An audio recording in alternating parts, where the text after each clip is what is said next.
What up? This guy just came in. Got the oil to put in it. It's a tri-fuel, a natural gas, regular gas, and propane. Highest gas is you're gonna need an alternate by becoming a hurricane. Hurricane will not come into. We already in hurricane season, so I figured.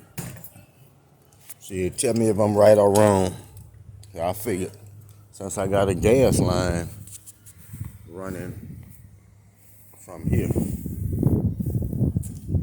from the hot water heater going to the dryer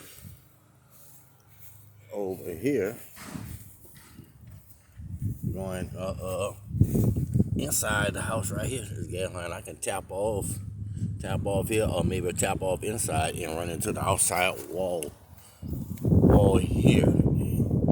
Bring it outside. You don't have no windows or nothing on this inside over here. Brother trying to think. Look, see this cloud or not? It's so doggone hot here. It's cloud up now. When it get too hot, it start raining here in New Orleans. I'm about to let me know if I'm getting prepared or not later.